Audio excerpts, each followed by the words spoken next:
Hi there, my name is David Batsoffen and I host a travel blog called Travel and Things. And I have recently started doing In Conversation With. And today my guest on In Conversation With is Ruth Ancer, who is a clinical psychologist. Ruth, good morning, welcome to you. Good morning, David, and thank you for having me. We find ourselves in interesting times, do we not? Indeed, we do. Who would have predicted? It has not been, yeah. Well, this is it. I mean, if you go for a job interview in 2021 and your CV stops in 2019 and they say, what happened to 2020? You can go, I'd like to know as well. Yeah, no, I think it's disrupted a lot of plans, a lot of lives, a lot of the way we do things. Ruth, in the beginning, when it was, we all thought it'll be just a few days or maybe a couple of weeks. But slowly the days have dragged into weeks and the weeks have dragged into months. Now they did recently say, all right, you can go out and exercise for 3 hours in the morning. It's bitterly cold in the morning, but that all changes next week, hopefully.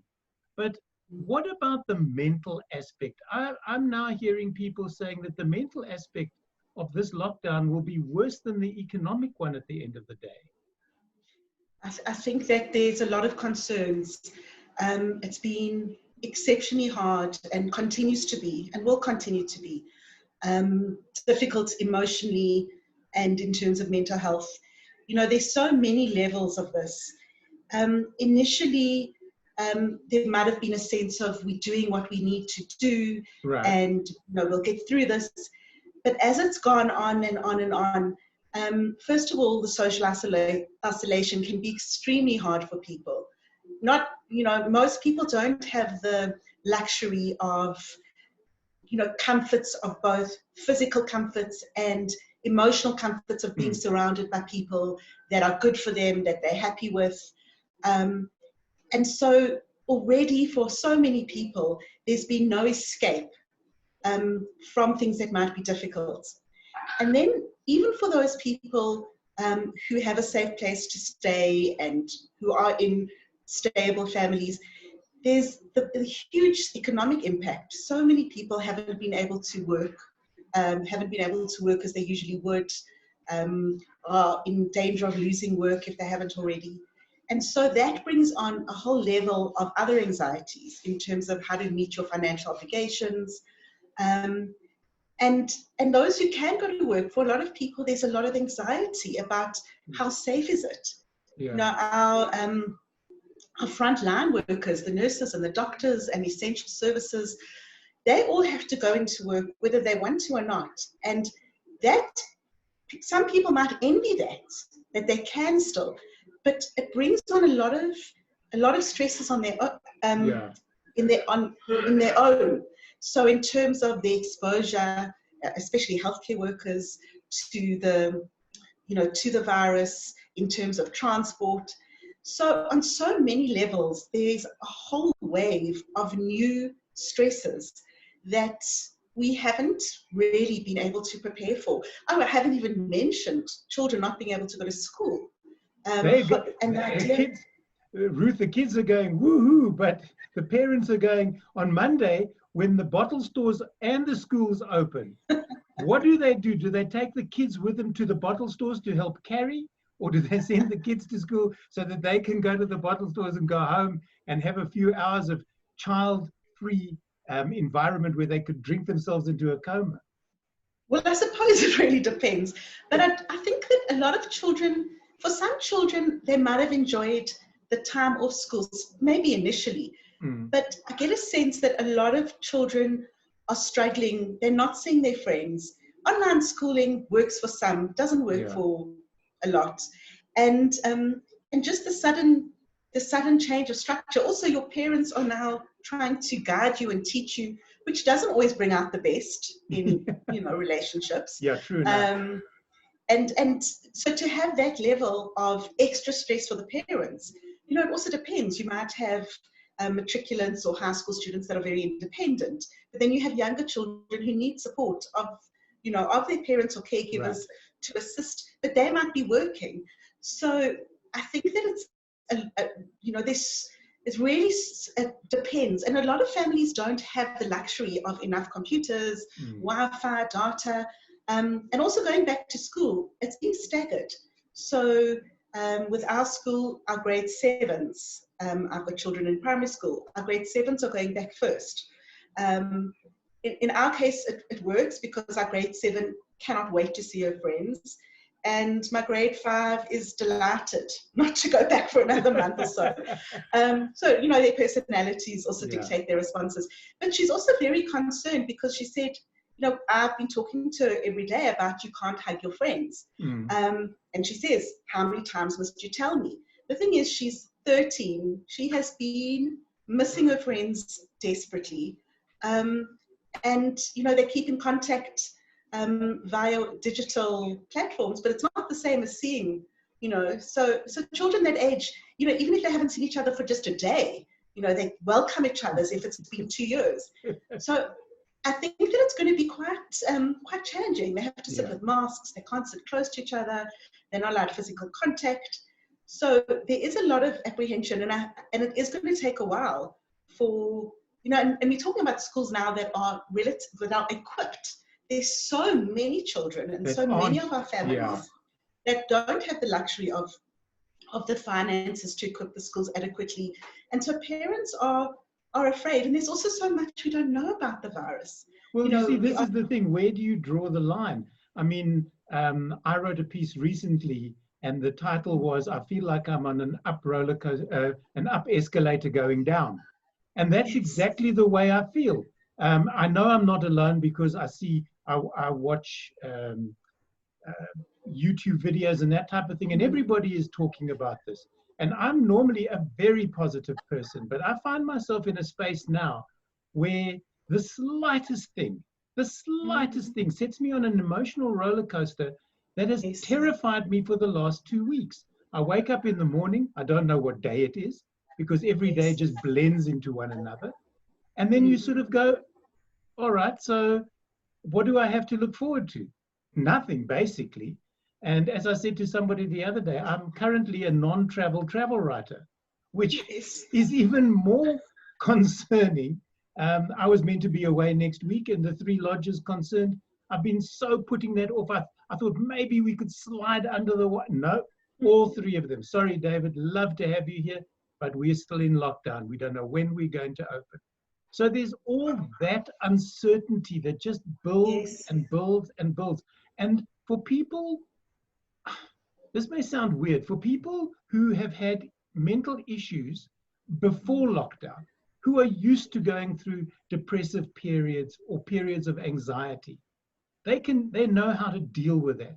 There are many of us that have never had to deal with that before. And all of a sudden, this is thrust upon us. In a variety of situations, and we have, short of turning to medication, we have no idea how to deal with this. And I will put up my hand and say I'm one of those. So I think that there are different aspects. So for a lot of people who have never suffered from anxiety or depression in any way that has been making it harder for them to function, because we all have depressed days, we all have anxious days, but when it's not the norm for people, I think you're right. It's very anxiety provoking, and it can be a big shock because you don't know what's normal. You think something's wrong with you, and what's important to note is, as you said, of course there is medication that assists, but there are also a lot of therapists who are working. Some are working face to face, some are working online, some are doing both, and there are a lot of hotlines and support, telephonic support structures that have been put in place. So there are, if people are feelings that they don't know how to manage and they don't know how to get hold of a counselor or therapist, there are support lines. There's the South African Depression Anxiety Group is running. I was just about to say, SAGA is always your first port of call, really. Yes, of course. And there are specific also COVID lines that some of the companies have set up. Okay. But I think that it's important to realize that if you are struggling and you're worried, get hold of a counselor if you have the resources. Lots of therapists around, and in fact, because a lot of clients that normally, or patients that normally would go to therapy aren't, a lot of people have more availability. So that's also, and also using digital platforms have also kind of opened up possibilities, such as we're not so limited in terms of geographical availability. True so enough. Normally, somebody's looking for a therapist, I would always recommend that they find somebody that is easy for them to get to, because you don't want traffic to add stress. but you know, as people are working today, you know, we aren't limited. Except of course if you want to continue, it needs to be someone convenient. But I think what I want to address as well is when you said people who are really struggling with you know, mental illness, depression or anxieties, they know what to do. But in fact, an added challenge, first of all, they're more vulnerable. So because they have the vulnerability to depressive and anxiety disorders, it might take less for them to kind of have as a deterioration in their mood. And also a lot of the resources, so people who are managing their difficulties, you know, they've found strategies, they've found resources. A lot of those things have been taken away. You know, for a lot of people, managing anxiety and depression, a key part is exercise, regular exercise. And unless they were able to, for the first few weeks, there was nothing available unless you could walk around your house or garden. So unless they've been able to take advantage of the 6 to 9, I know that will change next week, but a lot of routines were taken out of place. Also, social interaction is normally very important for people who struggle. So having friends and family and being able to go out is part of their coping mechanisms. Right. And for a lot of people, even the cigarettes, you know, for people who smoking helps them cope with stress. I'm not talking about physical health, I'm just talking about coping mechanisms. To suddenly not have that has been extremely stressful, even as well as the alcohol initially. A lot of people say to me, part of my ability to relax at the end of a day or on a weekend is to have a glass of wine, and I just can't have it. So I think even for people with pre-existing struggles, it's been exceptionally hard. So, and for some people it's suited. You know, I know some people who are introverts who don't enjoy the social interactions. And so now they're not forced into a situation at all. They no longer need excuses. And for there are people who have actually felt quite safe. They enjoy the fact that they're not going to have to go back to the office in the foreseeable future. So it really does depend. But I think it's important that we acknowledge that for a lot of people, the lockdown was stressful, but even the transition back to back is very difficult. I'm going to touch on that in a moment or two, because stepping outside, breaking down the wall, so to speak, is going to be very traumatic. But to stick with what we're talking about now, are there any signs that people should be looking out for? They wake up in the morning and they go, oh, I'm not feeling, so, you know, I'm not feeling hot. I'm not feeling that I want to do anything today. I just want to stay in bed. Is that wrong? Because I've had those, and specifically because it's been cold. I'm dead keen to climb into bed with my laptop and just stay there for the day. But then I feel guilty because I am writing, I am doing work, I'm doing these in conversations with, and I don't feel it's right to be slagging off in bed. But again, that's just me. There may be other people who think that is a way to cope. It really, again, it's individual. What's important is to know that there will be days that you don't want to face the world. And if you have if you're able to take a day and not get out of bed because you don't feel like it and you feel safe and comfortable and warm, that's okay. The problem is if you have more days like that than other days, and it starts interfering with your ability to function. For some people, staying in bed all day makes them feel, you know, safer and re-energized, and they've got energy the next day. But for other people, it makes them feel like they've wasted a day, they feel guilty, they feel like they're getting into a slump. So for them, what's really important is being able to take that step of getting out of bed, having a shower, getting themselves dressed and ready, because then they might be more energized. Right. So it depends on on how you see it. If it's going to cause you more distress because you feel like you just, getting into this pit, and you feel like it'll never change, then I would be concerned. If it's just occasional, then I think sometimes we have to indulge ourselves and look after ourselves and be kind to ourselves. Yeah. But it's knowing when you're starting to feel that kind of mood and that kind of feeling that you can't face the world too often. And when it's too often, something is wrong. Yeah. And you've got to be careful that it doesn't get worse and worse and worse. But Ruth, don't we do this to ourselves? We have set our, I always joke when you come back to the big city after, specifically me as a travel writer, having been in the bush, and it's relatively calm and peaceful, and although things are dying as we speak, but then you come back to the big city and you step straight back onto the treadmill and the rat race, and the rats are unfortunately winning. But we do this to ourselves. I mean, specifically now in lockdown, if you are self-employed, do you need to stress yourself to a point that you force yourself to work 9 hours a day or 8 hours a day because that is your norm? Or can you say to yourself, you know what, I can do 2 hours and then I can go and watch an hour of television, have some lunch, and then come back again in the afternoon. I'm still being productive, but I don't have to stress myself with filling every single minute of every single day of this lockdown with something. I absolutely agree.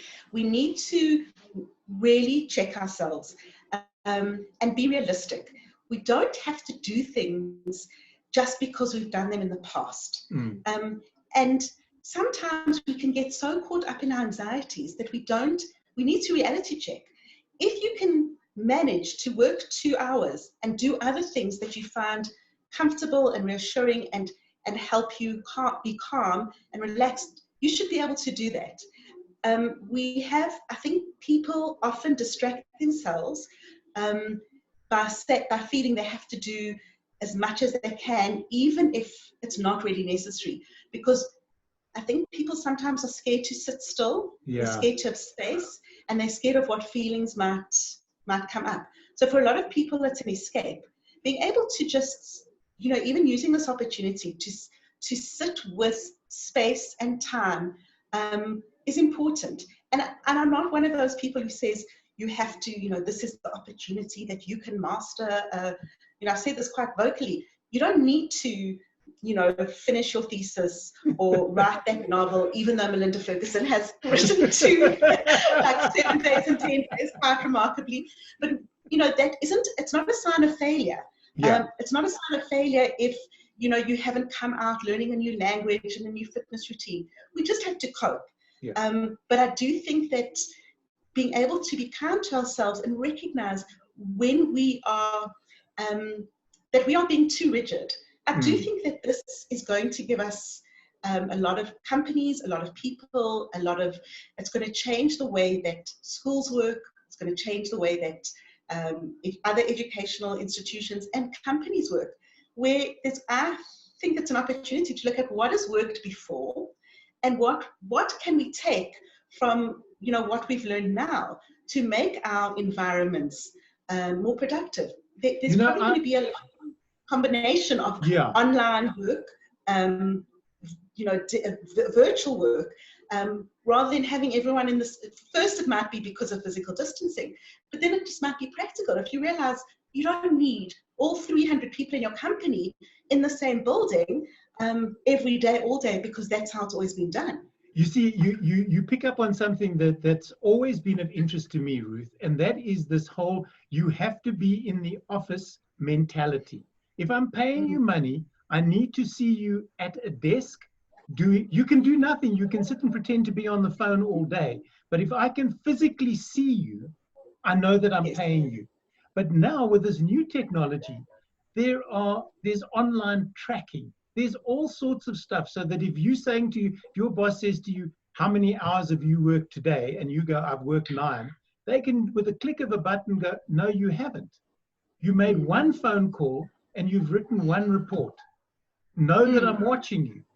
So there's all of that change. And I do believe that going forward, whatever the going forward will, or whenever the going forward will be, that large organizations or organizations that are capable of doing that are going to find that that is an option. As you say, you can cut down on traffic time. If you have to a 2-hour drive to work, you can wake up 2 hours late at home and still put in the same amount of work.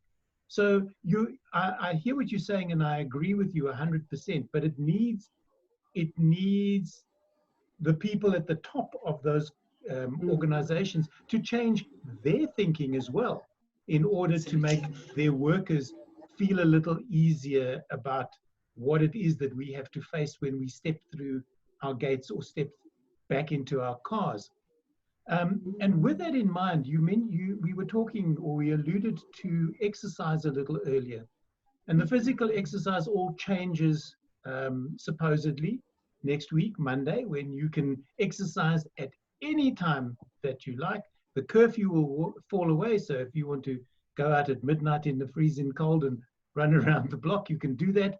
But from my point of view, I think the mental health aspect is so important. There were a group of us that used to meet every single day, and we'd play the target word in the local newspaper. We would do a crossword puzzle. We'd spend 2 hours together because we're all self-employed and creatives. And then that would be our water cooler moment for the day. Now, we haven't been able to do that because online doing target words is very difficult because you're working at different speeds. Crosswords is a little easier, but it doesn't really lend itself to online stuff. By yourself, yes, but not interactively. So I've missed that. What can people do to keep themselves mentally stimulated so that the darkness doesn't start lapping at your mental shore, so to speak?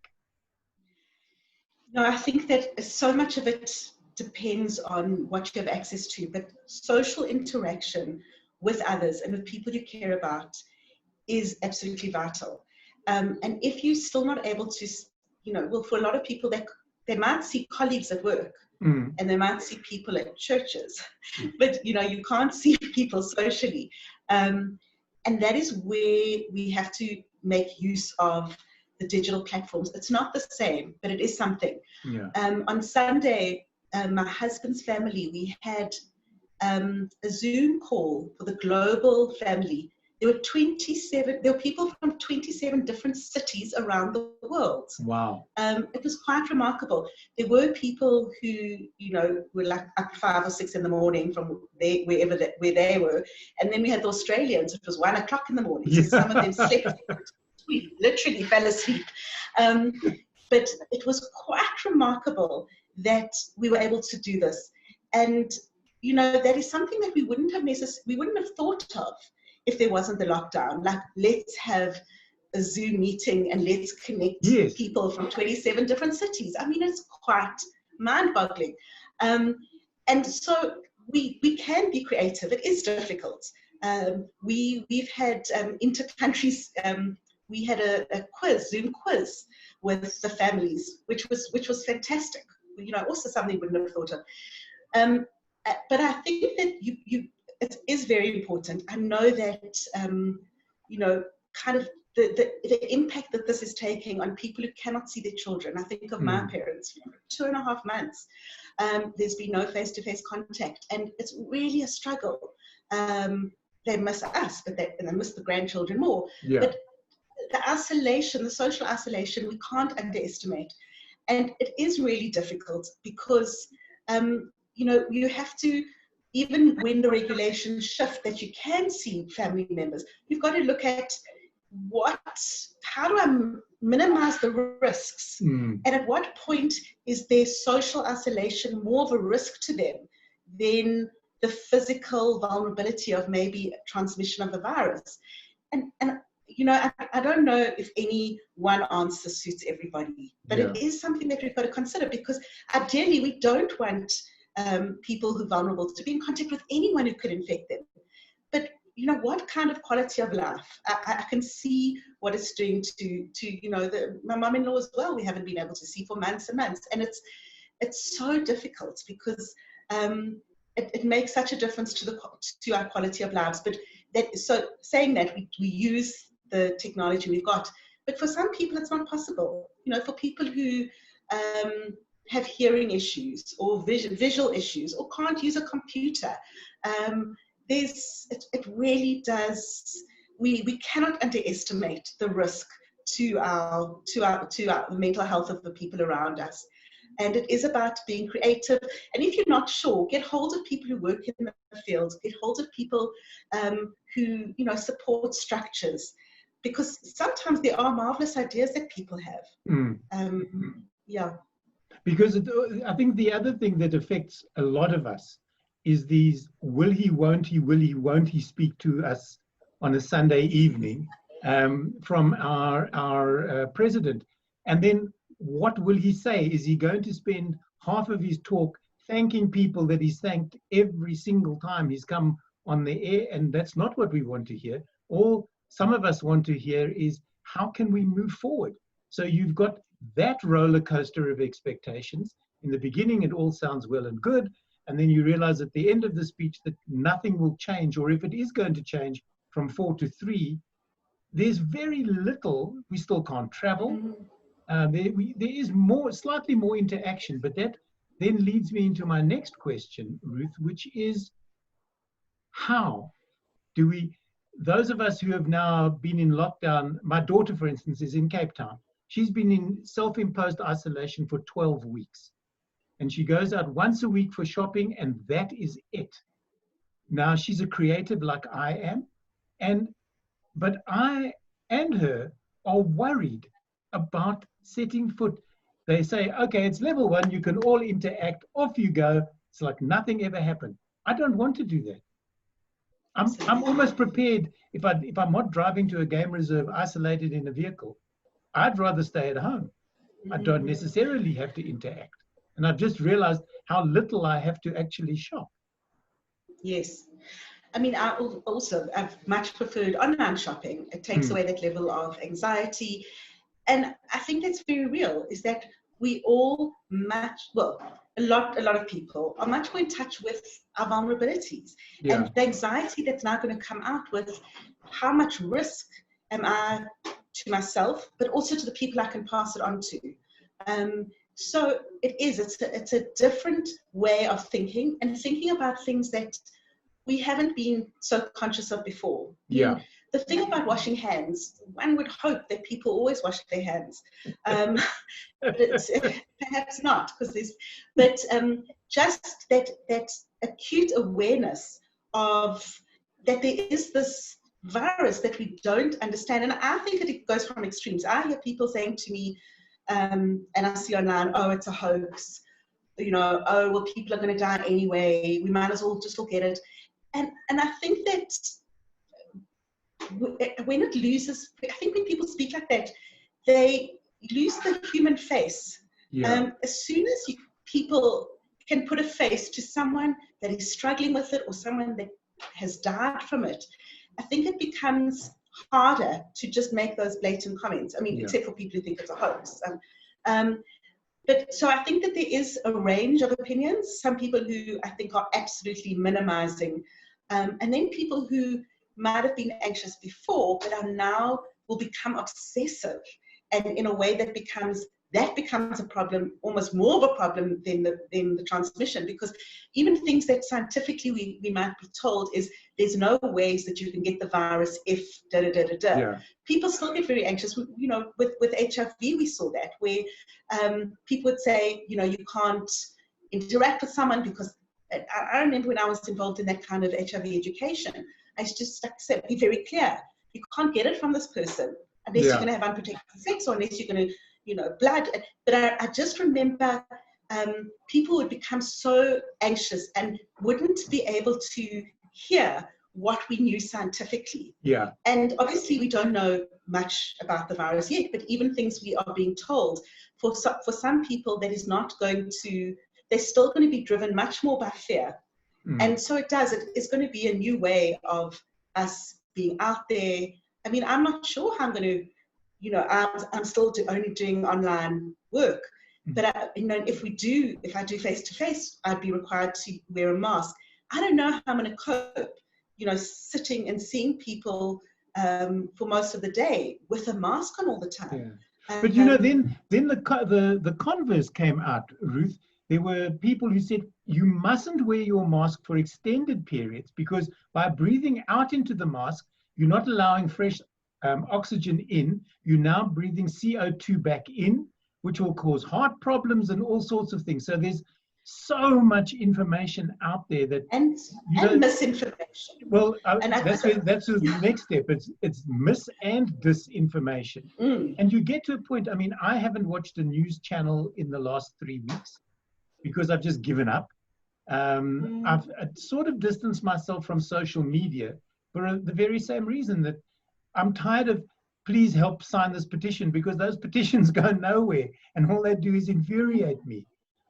So I've steered clear of that as well, other than for posting like the links to these in conversations with.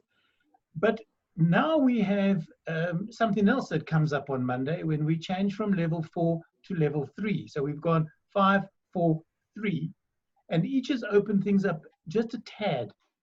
And now, as you said earlier, those people who have become obsessive about, you know, every banana that they take off of a shelf, they want to sanitize. And if you bring a box into the house, you've got to wipe it down. But if the box is cardboard and the sanitizer is wet, the box is going to fall apart. So there has to be a fine line somewhere between OCD and just being cautious about what you bring into your space. Absolutely. And, you know, there's even been a shift today in our family where too much of the shopping is tasting of sanitizer.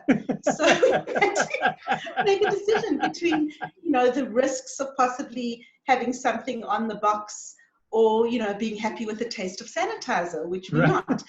So absolutely, we do have to, we're going to have to find for us how we are comfortable, and perhaps as we get more knowledge, you know, as they're able to say to us, we know that the virus does not live for longer than this on this surface. So, you know, once there's clarity, you know, for many people, hopefully the rationality will be able to take over and we'll be able to make decisions based on what we know. But I think we are so susceptible to misinformation. I mean, even though, you know, this American president has now admitted he stopped taking his malaria medication, and I heard on the radio that there are other presidents of other countries that have started to take it. So, you know, there are always going to be people who are going to do things that are maybe dangerous, stupid, if I'm using judgmental words, maybe naive, if I'm being kind. And that's hard because, you know, people still, the amount of nonsense that gets spread on social media and how many times you have to say, you know, please, you know, check out Snopes. This is not true. You know, where is your source? And I agree that sometimes you have to take a break from social media because it's infuriating. So it's a marvelous thing in terms of staying in contact and being able to engage with other people that you can't see in person. But it can also, you know, too much time can also make things worse. Yeah. And so you do have to take care to limit the amount of information we get and where we get it from. You know, sometimes I found myself last night, someone said something what I thought was very stupid, and I started typing.